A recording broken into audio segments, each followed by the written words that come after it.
Coming up on Mountain News at 5:30, how a bill called the Careers Act is helping people across the region get back to work after struggling with addiction.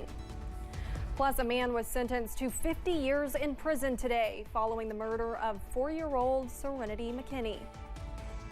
And stormy weather back on the menu for part of the end of the work week. I'm tracking the very latest coming up as Mountain News at 5:30 starts now. Dedicated to Southern and Eastern Kentucky, this is WYMT Mountain News at 5:30. Good evening, I'm Olivia Calfee. People across the nation are suffering from the effects of substance use disorders, and the problem is no different here in the mountains. Addiction recovery centers across the Commonwealth are receiving support with funding, programs, and more to make sure that communities, big and small, have access to addiction recovery services. WYMT's Madison Carmouche spoke with a couple of those centers today about getting people help get back in the workforce. The Career Act, or Comprehensive Addiction Recovery Through Effective Employment and Reentry, was introduced to be reauthorized with hopes of continuing to help those struggling with substance use disorders. But the next step after getting people the help they need is helping them to get back in the workforce. When it comes to employment, though, we have community partners that we partner with that help us find employers that are recovery friendly. And then we also work with employers that kind of help with people who are early in recovery get back into the workforce. While centers like Brightview do not qualify for a lot of the government funding, they work to connect their clients to different grants they may qualify for individually. So when the government puts out bills and allows money to be given to these organizations to help people in recovery, it just kind of gives them that extra support that's needed. I also feel like a lot of times our people in recovery don't realize that this money is out there. So that's why it's so important that our case manager and me as an outreach director or manager goes out in the field, identifies who has access to these pots of money, and then can bring that back to our clients. The bill helps facilities like Mountain Comprehensive Care Center support Kentuckians struggling with substance use disorders get back on their feet right in their own town. So being able to kind of get funding and do this kind of treatment and have these resources local, I think it helps a lot, because a lot of times people are afraid to move far away from family or something because they need that support network. So having more funding and more resources available for this to keep them local, I think is a big important thing. Making sure that every community has the support they need to help their people get in recovery and stay there. In Pikeville, Madison Carmouche, WYMT Mountain News. Senator Mitch McConnell and Congressman Andy Barr are working to reauthorize this piece of legislation so that it can continue to save lives in the state. And speaking of Senator Mitch McConnell, he was in Western Kentucky today. He joined other Kentucky leaders for a ribbon-cutting ceremony for a new terminal at Paducah's Barkley Regional Airport. The airport got $32 million in federal funding to build the new terminal. In 2021, Senator McConnell and Congressman James Comer attended the groundbreaking ceremony for the new terminal. We've seen travel demand tick up over the years, new people, businesses, and development flowing into this stretch of the Commonwealth. And what better way to welcome these new faces than with this beautiful, modern facility? Officials say now the challenge is adding more flights. Today, Congressman Comer promised to work with local leaders and the airport board to increase options for travelers. The largest employer in the Louisville Metro may see its workers walk off the job at the end of this month. UPS has more than 25,000 employees just in Louisville. The Teamsters Union says UPS walked away from negotiations around 4 yesterday morning. The company says the union refused to talk. Employees say at the end of the day, they just want fair pay and more full-time jobs. Everyone understands that the ball is in UPS's court to make a move. We know what we deserve, we know what we're worth, and everyone's ready to fight to get it. The last time UPS had a strike was in 1997. It lasted 15 days and cost the company hundreds of millions of dollars.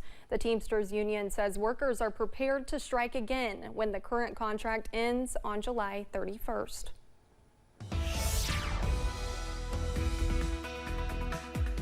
Sure feels like July out there as we continue to work through a milder, warm and muggy Thursday afternoon all throughout the mountains. We're sunny now in parts of Perry County, but I don't think we're going to stay that way all night. Here's the view from UVA-wise. In fact, I'll kind of step out of the shot. You can see one of those towering cumulus clouds trying to bubble up into a shower out in Southwest Virginia. They sit at just 70 right now.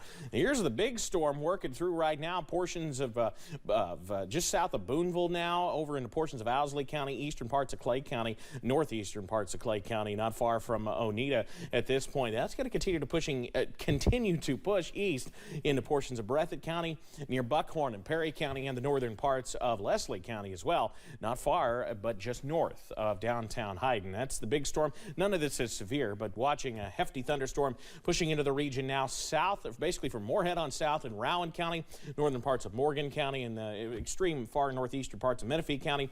A few more downpours out into portions of McCreary and Whitley counties. As everything here pushes off to the east, we have a frontal boundary trying to work through. That should end the storm chances a little bit later on. But we are still going to stay mild. We're back to 81 here in Hazard. We dropped thanks to the clouds from one of those storms earlier. 84 Manchester, 86 Harlan. Look at this. 88 Somerset, 89 in Monticello. Still warm out there, and we're still going to be tracking some of those storms through the evening. The details in a few minutes. Olivia? All right, thank you, Evan. A Southern Kentucky sheriff is being ordered to pay thousands of dollars by his state cabinet, all because of an issue with back pay for canine handlers. Pulaski County Sheriff Bobby Jones says he was apparently making a mistake without realizing it, and now it is costing the department dearly. WYMT's Phil Pendleton spoke with Jones about the issue and says the same mistake could be too costly for other Kentucky law enforcement agencies.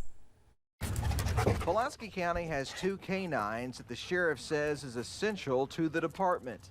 They give us the probable cause we need on traffic stops to search cars. That's a good boy. Their handlers are paid like normal deputies, but also earn an extra $1,000 a year, plus the dog's food and vet bills are covered. Sit. But recently, Sheriff Bobby Jones learned that how compensation earned for taking the dogs home was not done correctly, according to the state labor cabinet. Live animals that goes home with the deputy, and that we have to compensate them for feeding, bathing, water, and all this kind of stuff. State says that compensation has to be entered as a line item in their budget. Now the sheriff's office has to shell out more than $61,000 for 7 different handlers over a 4-year period.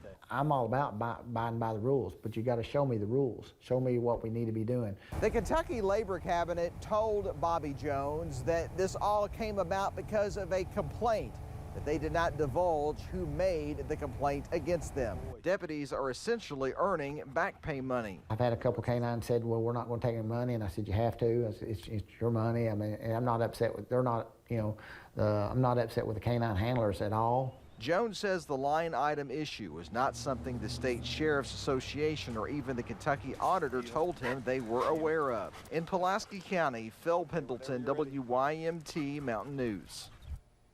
Sheriff Jones says they are paying the money to the labor cabinet, and then the cabinet will send the money to the canine handlers. A man who took a plea deal following the murder of a Bullitt County child was sentenced to 50 years in prison today. Dakota Hill pleaded guilty to the murder of 4-year-old Serenity McKinney. When the young girl was reported missing in 2021, Hill was dating Serenity's mother, Catherine Abby McKinney. The girl's body was found in a wooded area along the Jefferson-Bullitt County line last year. Serenity's mother was already sentenced to 12 years in prison after pleading guilty to manslaughter. Serenity's family was outside the courthouse today explaining how they want the 4-year-old to be remembered. She would smile that would steal your heart, and the giggle that was so contagious. That's how I want the community to remember her by, not by her medical examiner report. Hill is eligible for parole in 20 years and again in a little more than 40 years. Commonwealth's attorney Bailey Taylor says there is a slim chance it will be granted. A grand jury has formally indicted the man accused of killing a Scott County deputy. Police say 45-year-old Stephen Sheng shot and killed Deputy Caleb Conley during a traffic stop on I-75 back in May. Last month, Attorney General Daniel Cameron announced his office was taking over the prosecution against Sheng. Today, Cameron's office confirmed a grand jury indicted Sheng on several charges in the case, including murder of a police officer, possession of a gun, and wanton endangerment. Coming up on Mountain News at 5:30, college grads will soon have to begin repaying their student loans. We have some tips on how to choose the best payment plan for you. Plus, hot and stormy weather continues through this week. I'm breaking down the latest after this.